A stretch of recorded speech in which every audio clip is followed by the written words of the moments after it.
இப்ப நடந்துட்டு இருக்கக்கூடிய ரஷ்யா உக்ரைன் பிரச்சனையில ரஷ்யா தொடர்ந்து உக்ரைன் மேல தாக்குதல் பண்ணிருக்காங்க. லார்ஜ் ஸ்கேல் ட்ரோன் அட்டாக் இப்படிங்கிற செய்திகள் நம்ம தொடர்ந்து பார்த்துக்கிட்டு இருக்கோம்.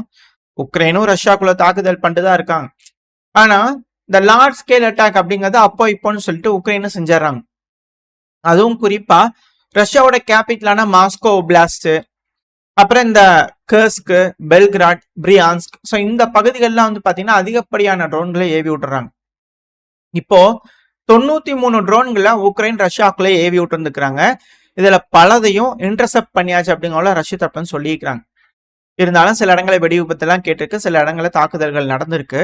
பட் ஆனா அது பெரும் சேதத்தை ஏற்படுத்தி இருக்கா, இதனால என்ன பிரயோஜனம் அப்படின்ற கேள்விகள் திரும்ப திரும்ப வந்துகிட்டு இருக்கு. இந்த 90 ட்ரோன்கள்லயும் வந்து பாத்தீங்கன்னா இந்த மேற்பட்ட ட்ரோன்கள்லயும் இதுல அதிகப்படியான ட்ரோன்கள் அப்படிங்கிறது பிரியான்ஸ்க்கு கான்சென்ட்ரேட் பண்ணி இருந்திருக்கு. மேபி ஒரு அஃபென்சிவ் ஆபரேஷன் இந்த பகுதிகளில் இருந்து இருக்கலாம். பஃபர் ஜோனுக்காக ரஷ்ய தரப்பு சொல்லியிருந்தாங்க இல்லையா. ஸோ அதிகப்படியான வீரர்கள் இருக்கிறத தெரிஞ்சுக்கிட்டு அதனால ட்ரோன் தாக்குதல்கள் இந்த களத்துல ஃப்ரண்ட் லைன்ல பண்றாங்களா அப்படின்ற கேள்வி இருக்கு. மொத்தம் 38 ட்ரோன்கள் வந்து பாத்தீங்கன்னா பிரியான்ஸ் பயில மட்டுமே இன்டர்செப்ட் பண்ணிருக்கோம் அப்படிங்கிறத ரஷ்ய தரப்பு சொல்லிக்கிறாங்க. 19 ட்ரோன்கள் வந்து பாத்தீங்கன்னா ரஷ்யாவோட கேபிட்டலான மாஸ்கோ, அதாவது மாஸ்கோவை சுத்தி இருக்கக்கூடிய பகுதிகள்.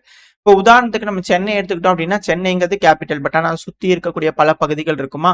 ஸோ சென்னை மாநகராட்சி அந்த டிஃபரன்ஸ் இருக்கு இல்லையா, எக்ஸாக்டா எல்லாத்தையும் சொல்லிட முடியாது. ஸோ அதனால பாதி பாதியா சொல்றேன், நீங்க புரிஞ்சுக்குவீங்கன்னு நினைக்கிறேன். ஸோ இது போல வந்து பண்ணா மாஸ்கோ கேபிட்டல் குள்ள இருக்கக்கூடிய பகுதிகள், அந்த ஒப்லாஸ்ட் குள்ள இருக்கக்கூடிய பகுதியில் மொத்தம் 19 ட்ரோன்கள் ரீச் ஆயிருந்திருக்கு. இதுல 16 ட்ரோன்கள் வந்து பண்ணா அந்த மாஸ்கோவியே ரீச் ஆயிருக்கு அப்படிங்கிற சொல்றாங்க. பலதையும் நாங்க டவுன் பண்ணிட்டோம் அப்படிங்கிற சொல்றாங்க. இதனால பெருமளவுல சேதங்கள் இல்லை, பட் இருந்தாலும் சில இடங்களில் வெடிசத்தங்கள் கேட்டிருக்கு. ஸோ இது போல தொடர்ந்து தாக்குதல்கள் அப்படிங்கிறது வீரியம் அடைஞ்சுக்கிட்டு இருக்கு இருதரப்புலையும். ஸோ அதே போல வந்து பாத்தீங்கன்னா ரஷ்யாவும் உக்ரைனுக்குள்ள ட்ரோன்களை ஏவி விட்டுருக்காங்க. மொத்தம் 57 ட்ரோன்கள், ரொம்ப கம்மியா தான் இருக்கு இல்லையா. பட் ஆனா இதுக்கும் வந்து பாத்தீங்கன்னா உக்ரைன் தரப்புன்னு சொல்லக்கூடிய கணக்கு அப்படிங்கிறது கொஞ்சம் வித்தியாசமா இருக்கு, யோசிக்க வைக்குது. மொத்தம் 57 ட்ரோன்கள் தான். 19 நைட்ல இருந்து 20ஆம் தேதி வரைக்கும் உக்ரைனோட நேரப்படி இந்த சாயங்காலம் வரைக்கும். ஏன்னா நாளைக்கு வந்து பாத்தீங்கன்னா 20ஆம் தேதி நைட்ல இருந்து 21ஆம் தேதி வரைக்கும் நம்ம இது தொடர்ந்து பாத்துக்கிட்டு இருக்கோம். 16, 17, 18, 19, இப்ப 19, 20 அப்படிங்கிறது பாத்துக்கிட்டு இருக்கோம். இதுல 18 ட்ரோன்களை வந்து பாத்தீங்கன்னா நாங்க சுட்டு வீழ்த்தியாச்சு. 7 ட்ரோன்கள் காணாம போயிருச்சு, அதாவது டீகாய்ஸ் அப்படிங்கிற சொல்றாங்க. ரேடார்ல இருந்து காணாம போயிருச்சு, அங்கேயும் இப்போ எங்க விழுந்திருக்கும், அதெல்லாம் டீகாய்ஸ் தான் அப்படிங்கிற அவங்க தப்புன்னு சொல்லிக்கிறாங்க. இல்ல பேலன்ஸ் 32 ட்ரோன்கள் இருக்கு. இந்த 32 ட்ரோன்கள்ல 10 ட்ரோன்கள் வந்து பாத்தீங்கன்னா கன்ஃபார்ம்டு ஹிட் அப்படிங்கிற சொல்றாங்க. அதாவது 10 லொகேஷன்ல ஹிட் ஆயிருந்திருக்கு இந்த 32 ட்ரோன்கள். 6 இடங்கள்ல ஹிட்டாக வந்ததுல வந்து பாத்தீங்கன்னா நாங்க தடுத்தோம். ஸோ அதோட உதிரி பாகங்கள் உதிரி போய் பல இடங்களையும் விழுந்து சேதங்கள் ஏற்பட்டிருக்கு அப்படிங்கிற சொல்றாங்க. 32 ட்ரோன்கள் மொத்தமாவே 50 தான். அதுல 32 ட்ரோன்கள் கிட்ட இம்பாக்ட் ஏற்படுத்துற அளவுக்கு போயிருக்கு. இதுல 10 இடங்கள்ல இம்பாக்ட் நடந்திருக்குன்னா எப்படி அப்படிங்கிற கேள்வி இருக்கு. 300 ட்ரோன்கள் வந்தாலும் இதைத்தான் சொல்றாங்க, 30 ட்ரோன்கள் வந்தாலும் இதைத்தான் சொல்றாங்களே அப்படிங்கிற கேள்விகளுக்கு இது டெம்ப்ளேட் போல தெரியுது. அப்படியே காப்பி அடிச்சு போய் போட்டுறாங்களா என்ன தெரியல. ரியலிஸ்டிக்கா அங்க இருக்கிற இவங்களுக்கு தான் என்ன நடந்திருக்கு அப்படிங்கிறது தெரியும். இல்ல உக்ரைனோட ராணுவம் என்ன சொல்றாங்க அப்படின்னா களத்துல ஃப்ரண்ட் லைன்ல தான் இந்த அட்டாக்ஸ் எல்லாம் இருந்திருக்கு. ஜாப்ரோசியா பகுதி, டொனஸ்க், ஜாப்ரோசியா இந்த ஃப்ரண்ட் லைன்ல இருக்கக்கூடிய டொனஸ்க் பகுதிகள், கர்கிவ் பகுதி, சுமி, டின்ப்ரோபெட்ரோவ்ஸ்க், இது எல்லாமே தீவிரமா சண்டை நடந்துட்டு இருக்கக்கூடிய பகுதிகள். ஸோ ட்ரோன்கள் எல்லாத்தையும் அங்க மட்டுமே கான்சென்ட்ரேட் பண்ணிருக்காங்க ரஷ்யா. ஸோ இது போல ட்ரோன்கள் அதிக லெவலில் கான்சென்ட்ரேட் பண்ணுது அந்த இடத்துல ரஷ்யா யூஸ் பண்றாங்க அப்படின்னாலே ஒரு மிக பெரும் அளவில் அஃபென்சிவ் ஆபரேஷனுக்கு எடுக்க போறாங்கன்னு அர்த்தம். நார்மலா ட்ரோன்களை யூஸ் பண்ணி இருக்கக்கூடிய வீரர்களுக்கு எந்த ஒரு சப்ளைஸ், ஆயுத வரப்பு, மருத்துவ உதவி, காயமடைஞ்ச வீரர்களை வந்து மீட் எடுத்துட்டு போறது, இது போல விஷயங்கள்லாம் பண்ணணும்னா பின்னாடி இருந்து வந்து வீரர்கள் இங்க உதவிகளை செஞ்சுட்டு கூட்டிட்டு போகணும். ஒரு வாரம் 2 வாரத்துக்கு மேல சண்டை பிடிக்கிறாங்க அப்படின்னா பின்னாடி இருக்கிற வீரர்கள் முன்னாடி வந்து முன்னாடி இருக்கிற வீரர்களை அந்த வண்டியில ஏற்றி பின்னாடி கூட்டிட்டு போயிடுவாங்க. ஸோ இது போல ரொட்டேஷன் ப்ராசஸும் நடக்கும். ஸோ தொடர்ந்து இது போல ட்ரோன் தாக்குதல் நடந்துகிட்டே இருக்கு அப்படின்னா இது போல ப்ராசஸ்ங்கிறது நடக்காது. ஸோ அந்த வீரர்கள் ரொம்ப நாளா வந்து பார்த்தீங்கன்னா ஒரே இடத்துல சண்டை பிடிச்சிட்டே இருப்பாங்க. அவங்க கிட்ட ஆயுதங்கள் தீர்ந்து போயிடும். ஒரு கட்டத்துக்கு மேல காயமடைஞ்சிருப்பாங்க, ரொம்ப கஷ்டத்துல இருப்பாங்க. ரஷ்யா வந்து சுத்தி முளைச்சிட்டு வாப்பா அரெஸ்ட் ஆகிங்க வாங்க அப்படின்னா ரஷ்யா வந்து பார்த்தீங்கன்னா கூப்பிட்டாங்கன்னா போயிட்டு அந்த பகுதிகளை ரஷ்யா எடுத்துக்குவாங்க. ஸோ இதுதான் காமனா நடந்துட்டு இருக்கக்கூடிய விஷயம் இந்த காலத்தை பொறுத்த வரைக்கும். ஸோ இதை தப்பிக்கணும் அப்படின்னா ஆன்டி ட்ரோன் நெட், ஸோ இந்த ட்ரோன் நெட்டுகளை வந்து பாத்தீங்கன்னா இந்த ஃப்ரண்ட் லைன்ல பல பகுதிகளிலும் உக்ரைன் போட்டிருக்காங்க, ரஷ்யாவும் போட்டுட்டு தான் இருக்காங்க. இப்போ இது போல நெட்டுகள் அந்த இமேஜ் பார்க்கும்போதே தெரியுது. ஏன் இதை போடுறாங்கன்னா இதுக்கான மிக முக்கியமான காரணமே ட்ரோன்கள் வந்து தாக்கக்கூடாது, அந்த இடத்துல ட்ரோன்கள் வந்துச்சுன்னா அந்த நெட்ல சிக்கிக்கணும். ஸோ உள்ள போக வர வீரர்கள் வந்து பாத்தீங்கன்னா எந்த ஒரு சிக்கலும் இல்லாம இருக்கலாம். அதாவது களத்துல சண்டை நடக்குது, உயிர் சேதங்கள் நடக்குது, அது தப்பிக்கிறாங்க இறக்குறாங்க அப்படிங்கிறது களத்துல நடக்கக்கூடிய விஷயங்களா தான் இவ்வளவு நாள் இருந்தது. இதுக்கு முன்னால விமானங்கள் இருக்கும், எட்டு வந்து சுடுவாங்க, குண்டுகள் போடுவாங்க, அதெல்லாம் வந்து பாத்தீங்கன்னா ப்ரிடிக்ட் பண்ணிட முடியும், தப்பிக்க வாய்ப்புகள் இருந்தது. ஆனா இப்பெல்லாம் ஒரு 4-5 பேர் இருக்கக்கூடிய பகுதி கூட சேஃப்டியா இல்ல. ஒரு இடத்துல வந்து பாத்தீங்கன்னா ஒரு பெட்டாலியனே இருக்கு, மாபெரும் அளவுல குமிச்சு வச்சுக்கிறாங்க படைகளை. களத்துல இருந்து கொஞ்சம் தூரம் அப்படின்னா இங்க இருந்து பிளைட் எல்லாம் எடுத்து கிளம்புவாங்க, அங்க ஏர்ரைட் சேர் நடிக்கும், வரதை டிடெக்ட் பண்ணிடுவாங்க, தப்பிச்சு வர்றதுக்கான வேலைகள் பார்ப்பாங்க. ஆனா இப்பெல்லாம் ட்ரோன் வரதுன்னு தெரிய மாட்டேது, ஒண்ணுமில்ல. 30 கிலோமீட்டர் 50 கிலோமீட்டர் தூரத்துல இருக்கிறவங்களை கூட 100 கிலோமீட்டர் கூட வச்சுக்கலாம், ஏன்னா சாகி ட்ரோன்கள் லாங் ரேஞ்ச் ட்ரோன்கள் தானே. ஸோ பின்னாடி இருக்கக்கூடிய வீரர்கள் 4-5 பேர் வந்து பாத்தீங்கன்னா சும்மா நின்றுட்டு இருக்கிற பகுதியில் கூட திடீர்னு ட்ரோன் வந்து அட்டாக் பண்ணி உயிர் சேதங்களை ஏற்படுத்தியது. ஸோ இது போல விஷயங்கள் வந்து தப்பிக்கணுன்றதுக்காக தான் ட்ரோன் நெட்டு இது கொண்டு வரது நல்ல விஷயம் தான். ரஷ்யா இதை இம்ப்ளிமெண்ட் பண்றாங்க, பெருமளவில் கை கொடுத்துருக்குதான். அதுக்கப்புறம் தான் இப்போ உக்ரைன் இதை செய்யறாங்க. இந்த பக்முட் பகுதியெல்லாம் ரஷ்யா செஞ்சிருக்காங்க அப்படிங்கிற விஷயங்கள்லாம் நம்ம பார்த்துக்கிட்டு இருக்கோம். இதுல இமேஜ்ல பார்க்கும்போதே தெரியுது அண்டா தண்டிக்கு ஓட்டை இருக்குதுன்னு. இவங்க வேணும்னே போடும்போதே ரஷ்யா ஏஜென்டா இருப்பாங்க எனக்கு, கட் பண்ணி பெருமளவுல ஓட்டையை போட்டு விட்டுருக்காங்க. அதாவது அந்த நெட்டுக்குள்ளேயே வந்து பாத்தீங்கன்னா வெயிட் பண்ணிட்டு இருக்கு. இது ஒரு புது ஸ்ட்ராட்டஜி. போய் ஸ்டெல்த் மோடு, அமைதியா ஒரு இடத்துல உட்காந்துக்கும், பேட்டரி சேவ் ஆயிருக்கும் இல்லையா. ஸோ யாராவது ஒருத்தவங்க அந்த வழியா வராங்க அப்படின்னா அப்படியே மேல டேக் ஆஃப் ஆச்சுன்னா போதும், மோதினாங்க அப்படின்னா வெடிச்சிடும். ஸோ இது போல கான்செப்ட்ல இது போல அட்டாக் பண்ணிட்டு இருக்காங்க அப்படிங்கிறத நம்ம பார்த்துட்டு இருக்கோம். ஸோ அதே போல நெட்டுக்குள்ள கூட வந்து பாத்தீங்கன்னா வீரர்கள் நிம்மதியா போயிட்டு வர முடிய மாட்டேங்குது. அந்த நெட்டுக்குள்ளேயும் பூந்து ரஷ்ய தரப்புல இருந்து அட்டாக் பண்ணிட்டு இருக்கிறாங்க அப்படிங்கிறது போல அதையும் ஃபெயிலியர் பண்றாங்க அப்படிங்கிற சொல்றாங்க. எது எப்படியோ இந்த ஜாப்ரோசியா ஒரிகோ பகுதி இந்த டவுன்ல எல்லாம் வந்து பார்த்தீங்கன்னா அதிகப்படியா ரெடி ஆயிருக்காங்க. இது ரஷ்யாவுக்கு பின்னடைவை கொடுக்க போதா, இந்த நெட்டுகள்லாம் டிஃபெண்ட் பண்ண போதா, இல்ல காலவாரியோட போதா, என்ன நடக்க போன்றது வெயிட் பண்ணி பார்த்தலாம். இல்ல இதெல்லாம் இதுக்கு பின்னாடி ஊழல் பெருமளவுல அப்படிங்கிற கேள்விகள்லாம் வருது. எது எப்படியோ இப்போ லார்ஜ் ஸ்கேல் ட்ரோன் அட்டாக் ஒரு நாளைக்கு 1000 ட்ரோன்கள் கிட்ட அனுப்பலாம் அப்படிங்கிறது போலலாம் வந்து பாத்தீங்கன்னா உக்ரைன் தரப்பு வந்து எதிர்பார்த்துக்கிட்டு இருக்காங்க. இப்போ அதை விட ஜாஸ்தியாவே வரும்பா, கவலைப்படாதீங்க அப்படிங்கிறது போல ரஷ்ய தரப்பு வந்து ஒரு வீடியோ பதிவுகள் விட்டுருக்காங்க. அதாவது இந்த அலபுகா பகுதியில் இருக்கக்கூடிய சாகி ட்ரோன்களோட அசம்பிளி யூனிட்னு வச்சுக்கோங்க, ப்ரொடக்ஷன் பண்ணி அசம்பிள் பண்ணக்கூடிய யூனிட். என்ன சைஸ்ல வந்து பாத்தீங்கன்னா இந்த ஃபேக்டரி இருக்கு, எந்த அளவுக்கு ட்ரோன்கள் ரெடி பண்ணி வச்சிருக்காங்க, மாசான ட்ரோன் ப்ரிப்பரைசேஷன் ரஷ்யா தரப்பு வந்து போயிட்டு இருக்கு. இது பார்த்தா உக்ரைனுக்கு மட்டும் போல தெரியலையே அப்படிங்கிற கேள்விகள் இருக்கு. ஒன்ஸ் இந்த நேட்டோ நாடுகள் கால் எடுத்து உள்ள வைக்கிறாங்க அப்படின்னா இந்த ட்ரோன்கள்லாம் அங்க பார்சல் அப்படிங்கிறதுல போகுமா அப்படின்ற கேள்விகள் வருது. ஸோ மாசா ரஷ்யா தயாராயிட்டு இருக்காங்க அப்படிங்கறதுல மாற்று கருத்துல. எந்த அளவுக்கு ரஷ்யாவுக்கு இந்த ட்ரோன்கள் கை கொடுக்க போகுது, ஏன்னா ரஷ்யாவோட ட்ரோன்கள் இதெல்லாம் பெருமளவுல கை கொடுக்கறதுனாலதான் ஈரானோட ட்ரோன்களையே பார்த்து ஒரு காப்பி அடிக்கிற மாதிரி, சாகே ட்ரோன்களை காப்பி அடிக்கிற மாதிரி அமெரிக்காவே செய்யறாங்கன்னா பாத்துக்கோங்களேன். ஸோ இது போல செய்திகள்லாம் வந்துகிட்டு இருக்கு. நம்ம இதை அடுத்த பையில பார்க்க ஆரம்பிக்கலாம் என்ன இதுங்க தெளிவா. ஸோ இப்போதைக்கு பார்க்க வேண்டியது ரஷ்யா ஹெவியான ட்ரோன் ப்ரொடக்ஷன்ல போயிட்டு இருக்காங்க. ஸோ எல்லாத்துக்கும் தயாரா தான் இருக்கிறாங்க. இப்படி இருக்கும் சமயத்துல ரஷ்யாவும் ஈரானும் சேர்ந்து இந்த காஸ்பியன் பகுதியில எப்பவுமே வாடிக்கையா செய்யக்கூடிய விஷயம்தான் காசாரெக்ஸ் அப்படின்னு சொல்லிட்டு ஒரு எக்ஸசைஸ், நேவல் எக்ஸசைஸ் 2025க்கு ஜூலை 21ல இருந்து வந்து பார்த்தீங்கன்னா ஆரம்பிக்க போது இரு நாடுகளும் இன்வால்வ் ஆகி இந்த காஸ்பியன் சைட்ல ட்ரில் செஞ்சு பார்க்க போறாங்க. அதாவது காஸ்பியன் சீங்கிறது உயிர் நாடி ரஷ்யாவோட நட்பு நாடுகளுக்கெல்லாம் இது எல்லாத்துக்கும் தெரிஞ்ச விஷயம் தான். ஏன்னா போக்குவரத்து அப்படிங்கிறது ரொம்ப ரொம்ப முக்கியம். இதுல இந்த 2 நாடுகள் தான் அதுக்கு கண்ட்ரோல் பண்றது, மற்ற நாடுகள் அது யூஸ் பண்றாங்க. பட் இருந்தாலும் கண்ட்ரோல்ங்கிறது இவங்ககிட்ட தான் இருக்கு. இன்னும் டவுட்டுங்கிறது ரஷ்யா கிட்ட ஈரான் கிட்டையும் தானே இருக்கு. அசர்பைஜானா இருந்தா பக்கத்துல அர்மேனியா வேணும், கீழே ஈரான் வேணும். இதெல்லாம் தாண்டி தான் திருப்பி துருக்கிக்கு போக முடியும், இல்லைன்னா மேல ரஷ்யா கிட்ட தான் போக முடியும் அப்படிங்கிற கேள்விகள்லாம் வந்துருது இல்லையா. எது எப்படியோ இப்போ இந்த இரு நாடுகளும் சேர்ந்து இங்க ட்ரில் பண்றாங்க அப்படின்னாலே வாடிக்கையா இருக்கக்கூடிய குற்றச்சாட்டுகள் தான். இந்த ஈரான் இருக்கிறாங்க இல்லையா, அதிகமான ஆயுதங்களை ட்ரில்லுன்ற பேர்ல இந்த காஸ்பியன் சீல ட்ரில்லு பண்றேன்னு சொல்லி ரஷ்யா கிட்ட கொடுத்து விட்டுறாங்க அப்படின்ற குற்றச்சாட்டுகள் வந்து பார்த்தீங்கன்னா வந்துட்டு இருந்து. இப்ப எப்படி வரும், அதிகப்படியான ஆயுதங்களை ரஷ்யா இந்த ட்ரில்லுன்ற பேர்ல ஈரானுக்கு கொடுத்துட்டாங்க அப்படிங்கிற குற்றச்சாட்டுகள் வருமா அப்படிங்கிற கேள்விகள்லாம் இருக்கு. என்ன நடக்க போகுது அப்படிங்கிறது பார்த்தோம். இப்போ இது மட்டும் சொல்லல, இன்னும் சில அனலிஸ்டுக்குலாம் என்ன இருக்குன்னா, சமீப காலமா இந்த அலியேவ் அவர்களுக்கு மூக்கு கொஞ்சம் பொடப்பா இருக்கு. ஸோ இப்படி இருந்து அப்பெல்லாம் யோசிக்கத்தோனே நான் உக்ரைனுக்கு வாழ்த்துக்கள் சொல்றாரு. நீங்க செய்யறது கரெக்ட் தான், நியாயம் தான். நானும் ஐசிஜேல போய் கோர்ட்ல கேஸ் போட போறேன் அப்படிங்கிறது போல ஏகப்பட்ட விஷயங்கள் சொல்றதுனால, இரு நாடுகள் இஸ்ரேலு, ஈரான் அட்டாக் பண்றதுக்கு ஏர் ஸ்பேஸ் எல்லாம் ஓபன் பண்ணி விட்டுக்கிறாங்க. எல்லா குற்றச்சாட்டுகளும் இவங்க இருதரப்பையும் சொல்லிக்கிறாங்க. இவங்க 2 பேர்த்துக்குமே பிடிக்கல அசர்பைஜான்.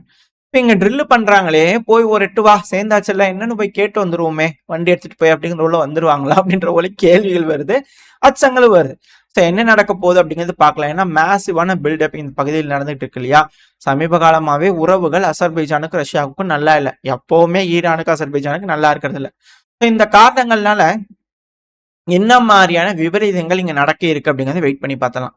அது மட்டும் இல்லாம ஈரான் அப்படின்னாலே பொதுவா இந்த அணு உலை, அணு ஆயுதம், யுரேனியம் என்ரிச்மெண்ட் அப்படிங்கிற சிக்கல்கள் இருக்கு. இதுக்கான பேச்சுவார்த்தைகள் இனிஷியேட் பண்றதுக்கு அழுத்தங்கள் மேற்கு தரப்பு போயிட்டு இருக்கு. அதுல குறிப்பா ஈரான் E3 ஃபார்மேட் அக்ரிமெண்ட்டுக்கு திரும்பவும் பேச்சுவார்த்தைக்காக தயாராயிருக்கிறாங்க அப்படிங்கிறது போல செய்திகள்லாம் வந்துட்டு இருக்கு. இந்த E3 ஃபார்மேட் அப்படிங்கிறது வந்து யூரோப்ல இருக்கக்கூடிய 3 நாடுகளோட ஈரான் சேர்ந்து பேச்சுவார்த்தை செய்வாங்க. அமெரிக்கா அல்லாத ஒரு meeting, Britain, France, Germany. So இவங்களோட ஒரு பேச்சுவார்த்தை இங்க பேசி முடிக்கும் போது தான் வந்து பார்த்தா அமெரிக்கா கொண்டு போய் அங்க குண்டை தூக்கி போட்டு போனாங்க. ஸோ இப்போ அதே போல திரும்ப ஒரு ஃபார்மேட்ல ஒரு மீட்டிங் நடக்க போது, அதுக்கான டேட்டு, எந்த இடம் அப்படிங்கிற விஷயங்கள் சொல்லலை. பட் ஆனால் ஒரு மீட்டிங் நடக்க இருக்கு, அக்ரிமெண்ட்ஸ் ரீச் ஆயிருக்கு அப்படிங்கிற சொல்றாங்க. நடந்ததுன்னா நல்லதுதான், இல்லைன்னா மிடில் ஈஸ்ட்டை பொறுத்த வரைக்கும் மிக பெருமளவில் சிக்கல்கள் இருக்கும் அப்படிங்கலாம் மாற்று கருத்துல. மிடில் ஈஸ்ட்னு சொல்லியாச்சு. அடுத்தது மிக பெருமளவில் களத்துல சண்டை நடந்துட்டு இருக்கிறது இந்த சிரியால சிவில் வார். த்ரூஸ் கம்யூனிட்டிக்கும் அங்க இருக்கக்கூடிய அரப் ட்ரைப் ஆர்மி, ஸோ இவங்களுக்கு வந்து பண்ணா சண்டை நடந்துட்டு இருக்கு இந்த பெதுவான் ட்ரைப்ஸுக்கு ஆதரவா. இல்ல 2000 இஸ்ரேலோட த்ரூஸ் வீரர்கள், அதாவது இஸ்ரேலோட ராணுவத்தில் இருக்கக்கூடிய த்ரூஸ் வீரர்கள், அவங்க இஸ்ரேலி தான் சார், நாங்க வந்து எங்க இன மக்கள் அங்க கஷ்டப்படுறாங்க சிரியால, எங்க வேணா அலோவ் பண்றீங்களா, நாங்க போய் உதவிக்கிறோம் அப்படிங்கிறது போல ரெக்வஸ்ட் வச்சுக்கிறாங்க 2000 பேத்துக்கு மேல. இது இஸ்ரேல் வந்து பண்ணா ப்ராசஸ் பண்ணிக்கிட்டு இருக்காங்க. ஆல்ரெடி டோரை ஓப்பன் பண்ணி விட்டு இஸ்ரேல் சிரியா பார்டர்ல எல்லாத்தையும் ஓட விட்ட வீடியோ பதிவுகள்லாம் நம்ம பார்த்தோம். இப்ப திரும்பவும் ராணுவத்தில் இருக்கக்கூடிய 2000 வீரர்கள் பர்மிஷன் கேட்கறாங்கன்னா கிரீன் லைட் காமிச்சிருவாங்களா, இதென்ன ஆயுதத்தையும் கொடுத்து உள்ள அனுப்பிடுவாங்களா அப்படிங்கிற ஒரு கேள்வி இல்லையா. இதுக்கு நான் தான் போய் அடிக்கிறேன் அப்படிங்கிற ஓப்பனா சொல்லிட்டு போய் அடிச்சாங்கனால தான் உங்களுக்கு கொஞ்சம் ரெஸ்பெக்ட் இருக்கும். அதை விட்டுட்டு இப்படி ஏன் செய்யறாங்க அப்படிங்கிற சிலர் தரப்புல இருந்து குற்றச்சாட்டுகள் வந்துட்டு இருக்குது. எது எப்படி அவங்க இந்த மக்களுக்கு அவங்க போய் உதவணும்னு நினைக்கிறாங்க அப்படிங்கிற நியாயப்படுத்துதல் அப்படிங்கிறது எப்பவுமே எல்லா விஷயத்துக்கும் செய்வாங்க. ஸோ அதில் இஸ்ரேல் செய்யறாங்களா அப்படின்ற கேள்விகள் வருது.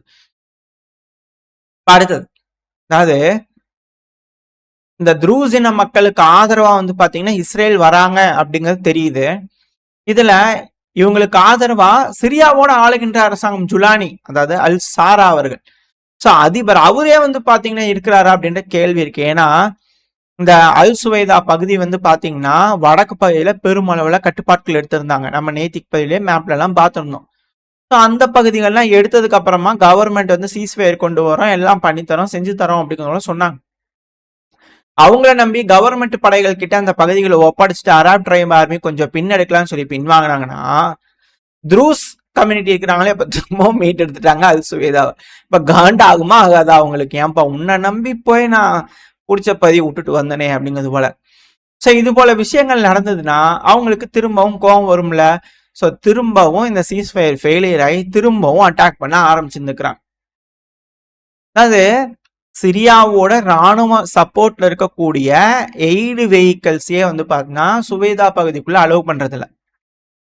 அதுக்கு பதிலா அமெரிக்கா நட்பு, சுவேதாக்கு நட்பா இருக்கக்கூடிய அமைப்புகள் உள்ள வந்தா மட்டும் அலோவ் பண்றோம் அப்படிங்கிறத இவங்க தரப்புன்னு சொல்லிட்டு இருந்தாங்க. இந்த சுவேதா பகுதிக்குள்ள த்ரூஸ் கம்யூனிட்டி அப்படி வர்றவங்கள நாங்க கூட மாட்டோங்க. அது போல அரப் ட்ரைப் ஆர்மி வந்து பண்ணா அவங்க தரப்பு வந்து அடிக்க அமெரிக்கா விமானங்கள் எட்டு வந்து அங்க ஹெலிகாப்டர்ஸ் வச்சிருக்காங்க இல்லையா சிரியாலேயே. ஸோ அவங்க எட்டு வந்து அங்க இருக்கக்கூடிய சுவைதா பகுதியில் இருக்கிறவங்களுக்கு மிலிட்டரி எய்டு, உணவுப் பொருட்கள், இது போல விஷயங்களா கொடுக்குறாங்கன்னு சொல்றாங்க. அது என்ன சொல்றாங்கன்னா ஆயுதங்கள் டெலிவரி பண்ணாங்கன்னா குற்றச்சாட்டுகள் வருது.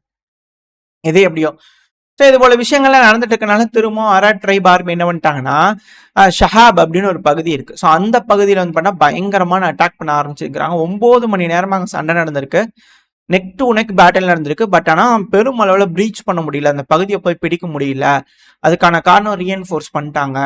ஸோ இந்த டவுன்லாம் வந்து பார்த்தீங்கன்னா விட்டு கொடுத்தா தப்பாக போயிடுச்சு, அந்த டவுன்லாம் போய் முன்னாடியே பிடிச்சிருக்கு, சுபைதாக்குள்ளே வந்தது விட்டு கொடுத்துருக்கூடாது அப்படிங்கிறதால அவங்க தரப்பு வந்து கோவங்கள் இருக்கு. ஸோ இந்த இடத்துல பெருமளவில் அவங்களால சக்சீட் பண்ண முடியல அப்படிங்கிறதுனால இதுக்கு பக்கவாட்டிலேயே இருக்கக்கூடிய அரிக்கா அப்படின்னு ஒரு பகுதி இருக்கு. ஸோ அதுல பயங்கரமா அட்டாக் பண்ணியிருந்துருக்காங்க. அந்த பகுதியை அவங்க கட்டுப்பாட்டுல எடுக்கிற மாதிரி வந்தோடனே இப்போ பப்ளிக் செக்யூரிட்டி இருப்பாங்க இல்லையா, சரியா கவர்மெண்டோட செக்யூரிட்டி ஃபோர்ஸஸ் அவங்க வந்து அவங்க கட்டுப்பாட்டுல எடுத்துக்கிறேன்னு அந்த இடத்துல செக் பாயிண்ட்லாம் போட்டு உள்ள வரவங்க எல்லாம் அலோவ் பண்ண மாட்டேங்கிறாங்க. ஆனால் அந்த பகுதிகள் பெருமளவில் அவங்க பிடிச்சிட்டாங்க அரப் ட்ரைப் ஆர்மி. பிடிச்சதுக்கு அப்புறமா அந்த இடத்துல இஸ்ரேல் வந்து பண்ண ஏர் ஸ்ட்ரைக் பண்ணாங்க. 60 மணி நேரம் சீஸ் ஃபயர்னு சொன்னாங்க. இப்போ அதுக்கப்புறம் திருப்பி இஸ்ரேல் டைரக்டா இப்போ இந்த பகுதியில் அட்டாக் பண்றாங்கன்னா அது எந்த அளவுக்கு இம்பார்ட்டன்டான ஒரு பகுதி அப்படிங்கிற நம்மளால புரிஞ்சுக்க முடியுது இல்லையா. இதை நம்ம மேப்ல பார்ப்போம், நான் என்ன சொல்ல வரேன் அப்படிங்கிறது உங்களுக்கு புரியும். அதாவது சிரியாவோட தெற்கு பகுதியில தான் இந்த சண்டையெல்லாம் நடந்துட்டு இருக்கு.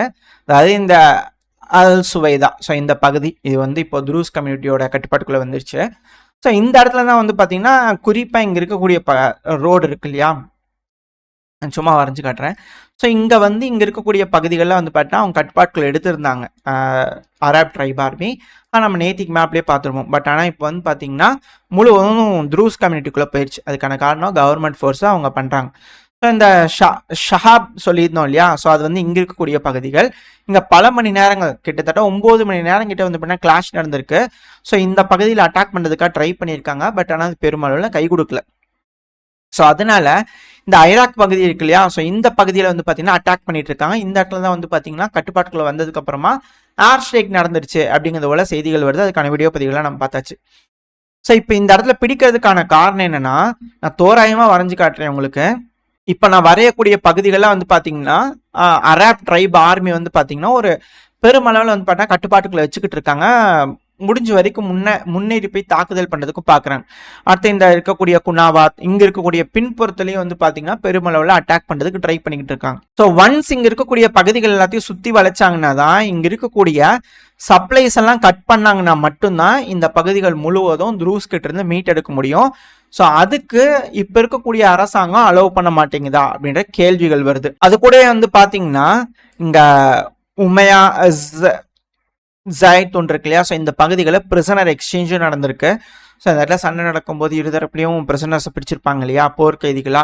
ஸோ அவங்கள வந்து பார்த்தீங்கன்னா பிரிசனர் எக்ஸ்சேஞ்ச் நடந்துட்டு இருக்கு. திரும்பவும் சீஸ் ஃபயர் அங்கே போட்டிருக்காங்க அப்படிங்கிறது போல செய்திகள்லாம் வந்துட்டு இருக்கு. ஸோ வெயிட் பண்ணி பார்ப்போம் இந்த சீஸ் ஃபயர் இனி எத்தனை மணி நேரத்துக்கு இருக்க போது, இல்லை அரப் ட்ரைப் ஆர்மிட்டு வந்து புரிங்கி இந்த ஐராக் பகுதியும் ஜொலானி அவர்கள் திரும்பவும் இஸ்ரேல்கிட்டயோ துருஸ் கம்யூனிட்டியே கொடுத்துருவாரா அப்படிங்கிற கேள்விகள்லாம் வருது. ஸோ வெயிட் பண்ணி பார்த்துருவோம் என்ன நடக்க போகுதுன்னு சொல்லிட்டு. அடுத்தது இந்த காசால வந்துட்டோம் அப்படின்னா, காசால தொடர்ந்து இஸ்ரேல் ஸ்ட்ரைக் பண்ணிட்டே இருக்கிறாங்க. அங்க இருக்கக்கூடிய எய்டெல்லாம் உள்ள விட மாட்டுறாங்க அப்படிங்கிற குற்றச்சாட்டுகள் தொடர்ந்து வருது. உணவுப் பொருட்கள் கொடுக்கக்கூடிய பகுதிகளையும் துப்பாக்கி சூட் பண்றாங்க அப்படிங்கிற செய்திகள்லாம் பார்த்துட்டு இருப்போம். சாப்பாடு இன்மை அந்த ஒரு காரணத்தினால சாப்பாடு இல்லாதனாலேயே பல நபர்கள் மயக்கம் போட்டு விழுந்துடுறாங்க, சுருண்டு விழுந்துடுறாங்க. சில நபர்கள் இறக்குறாங்க அப்படிங்கிற செய்திகளும் வந்துகிட்டு இருக்கு. காது கொண்டு கேட்க முடியல. மிக பெரும் அளவுல மனிதாபிமான சீரழிவு அப்படிங்கிற சொன்னாங்க, ஹியூமானிட்டேரியன் டிசாஸ்டர். ஸோ அது போல விஷயங்கள் இந்த காசா பகுதியில் நடந்துட்டு இருக்கு. பல நாடுகளும் கண்டனங்கள் தெரிவிக்கிறாங்க. ஆனா உள்ள இருக்கக்கூடிய மக்களுக்கு என்ன மாதிரியான உதவிகள் சேர்க்கறதுக்கு பல நாடுகளும் முன்னெடுத்து செய்ய போறாங்க அப்படிங்கிறத வெயிட் பண்ணி பார்த்துடலாம். ஓரளவுக்கான தகவல்கள் இந்த பதிவுல பார்த்துருப்போம்னு நினைக்கிறேன். இதோட இந்த பதிவை நான் முடிச்சுக்கலாம். இந்த பதிவு எப்படின்னு உங்களுக்கு பிடிச்சிருக்கா, பிடிச்சுன்னா லைக் பண்ணிட்டு உங்க ஃப்ரெண்ட்ஸ் நம்மளோட ஷேர் பண்ணிக்கோங்க. அது கூட மறக்காம இந்த பதிவு பற்றி உங்களோட கருத்துக்களை கமெண்ட் செக்ஷன்ல சொல்லுங்க. இந்த பதிவு நல்லா இருக்கும் நம்பிக்கையில் அடுத்த பேர் உங்களை சந்திக்கிறேன். Stay safe, by.